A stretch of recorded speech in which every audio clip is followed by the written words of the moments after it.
1857 की लड़ाई के बाद अंग्रेजों ने भारत की कमान सीधे ब्रिटिश क्राउन के हाथ में दे दी। ईस्ट इंडिया कंपनी को हटा दिया गया और महारानी विक्टोरिया को भारत की रानी घोषित कर दिया गया। लेकिन यहां पर इन सभी चीजों की मुख्य वजह थी अंग्रेजों का डर। अंग्रेजों को पहली बार लगा कि अगर पूरा भारत एकजुट हो गया तो वो किसी भी हुकूमत को हिला सकता है। इसलिए उन्होंने सोचा कि अब लड़ाई को तलवारों से नहीं, दिमाग से लड़ा जाएगा। पढ़े लिखे भारतीयों को मौका दिया गया, अंग्रेजी शिक्षा को बढ़ावा मिला और इसी माहौल में एक नई लड़ाई शुरू हुई जो थी विचारों की लड़ाई। इस दौर को ठीक से समझने के लिए हमें पहले उस क्रांति को याद करना होगा जिसकी चिंगारी 1857 में उठी थी, जब मंगल पांडे ने पहली बार गोली चलाई, जब झांसी की रानी ने अंग्रेजों को ललकारा था और जब बहादुर शाह जफर को आखिरी बार गद्दी पर बैठाया गया। उस बगावत की पूरी कहानी हमने इस सीरीज के पहले एपिसोड में बताई है, जिसे आप डिस्क्रिप्शन में दिए लिंक से जरूर देख सकते हैं, क्योंकि वहां जो आग भड़की थी उसकी राख से ही विचारों का यह आंदोलन निकला। 28 दिसंबर 1885 को मुंबई के गोकुलदास तेजपाल कॉलेज में भारत की पहली राजनीतिक बैठक हुई। यहां बनी एक नई पार्टी जिसका नाम रखा गया इंडियन नेशनल कांग्रेस, जो मौजूदा वक्त में विपक्ष में है। इसमें कुल 72 प्रतिनिधि शामिल हुए और अध्यक्ष थे एक अंग्रेज A.O. ह्यूम। लेकिन हॉल के अंदर जो लोग बैठे थे उनमें दादा भाई नौरोजी, सुरेंद्रनाथ बनर्जी और गोपाल कृष्ण गोखले जैसे बड़े नाम थे, जिन्होंने तर्क, तथ्यों और सोच से ब्रिटिश राज की बुनियादों पर सवाल उठाने शुरू कर दिए। दादा भाई नौरोजी ने ड्रेन ऑफ वेल्थ नाम की थ्योरी रखी। उन्होंने बताया कि भारत से हर साल अरबों रुपयों की दौलत लंदन भेजी जा रही है। वो पहले भारतीय थे जो ब्रिटिश संसद में गए और वहां खड़े होकर उन्होंने कहा, भारत गरीब नहीं है, भारत को गरीब बनाया गया है। दूसरे थे गोपाल कृष्ण गोखले, पुणे से थे, शांत स्वभाव के थे, लेकिन विचारों में गहराई थी। उन्होंने सर्वेंट्स ऑफ इंडियन सोसाइटी बनाई और शिक्षा, कानून और सुधार की बात की। वो मानते थे कि आजादी धीरे धीरे आएगी, लेकिन आएगी सोच के रास्ते। लेकिन धीरे धीरे एक सवाल उठने लगा, क्या इतनी नरमी से अंग्रेजी हुकूमत भारतीयों के सामने झुकेगी? 1905 में लॉर्ड कर्जन ने बंगाल को दो हिस्सों में बांट दिया, एक मुस्लिम बहुल पूर्वी बंगाल और एक था हिंदू बहुल पश्चिमी बंगाल। अंग्रेजों ने कहा कि यह प्रशासनिक कारणों से किया गया है, लेकिन असली मंशा थी फूट डालो और शासन करो नीति। देश में गुस्सा भड़क गया। यह था वो समय जब स्वदेशी आंदोलन शुरू हुआ।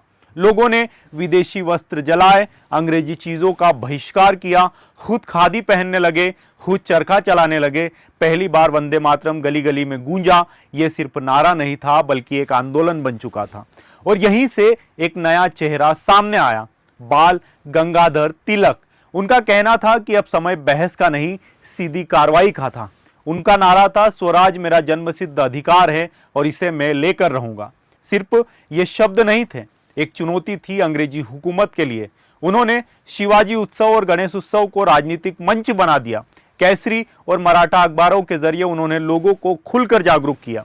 अंग्रेजों ने उन्हें देशद्रोह के आरोप में 1908 में गिरफ्तार किया और बर्मा के मांडले जेल में भेज दिया।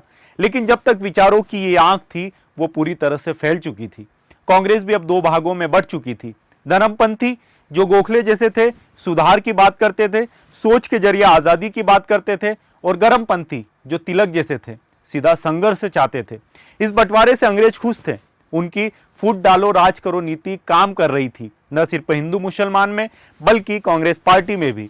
इसी बीच एक और आवाज उभरी बंगाल से, अरविंद घोष की। वो भी पहले अंग्रेजों के अफसर रहे थे, लेकिन फिर क्रांतिकारी बन गए। उन्होंने वंदे मातरम अखबार निकाला और खुलकर ब्रिटिश सरकार की आलोचना की, लेकिन बाद में वो सब कुछ छोड़कर अध्यात्म की ओर चले गए। 1915 में एक और बड़ा मोड़ आया। महात्मा गांधी भारत लौटे।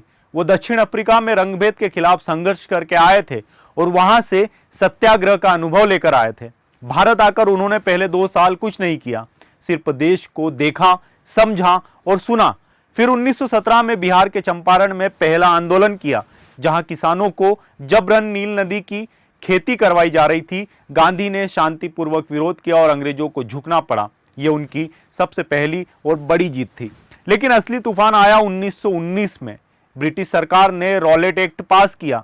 एक ऐसा काला कानून जिसके तहत किसी भी भारतीय को बिना कारण, बिना मुकदमा चलाए जेल में डाला जा सकता था।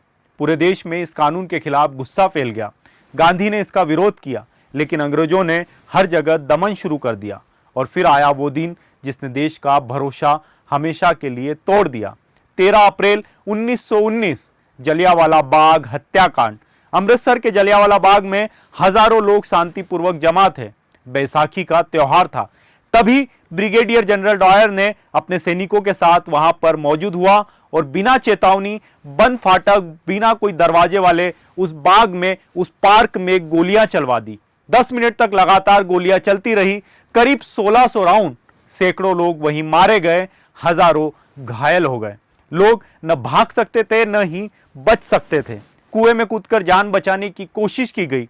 वो बाग अब सिर्फ एक जगह नहीं थी, वो एक जिंदा सवाल बन गया था। और जनरल डायर, उसे न सजा मिली न शर्म, उल्टा लंदन जाकर उसे सम्मानित किया गया। यही वो पल था जब देश ने तय कर लिया कि जब बोलियों से बात नहीं बनी तो अब बगावत की बात आई। अब लड़ाई विचारों से आगे बढ़ने लगी थी। गांधी ने इस घटना के बाद ब्रिटिश सरकार को कायरों की सरकार कहकर पहली बार सीधा मोर्चा खोल दिया। और इसी के बाद शुरू हुई असहयोग की लहर, जो आने वाले दशक में पूरे देश को बहाकर ले जाएगी, वो भी विचारों की आग में। 1857 की क्रांति में चिंगारी भड़की थी। उसने इस दौर में जो विचार थे उससे शक्ति मिली थी। कहीं ना कहीं आज की जो क्रांति है वो 1857 की क्रांति से इंस्पायर थी। लेकिन अभी बहुत कुछ बाकी है जो आज़ादी की लड़ाई लड़ने के लिए करना था। हमारे हीरोज की और कई कहानियां अभी बाकी हैं। हम बात करेंगे अगले वीडियो में। फिलहाल के लिए इतना ही। एक छोटी सी गुजारिश है कि अगर आप वीडियो पसंद करते हो तो चैनल को सब्सक्राइब जरूर कीजिएगा। साथ में हमारे साथ बने रहिए। आप सभी का बहुत बहुत धन्यवाद। मिलते हैं अगले वीडियो में।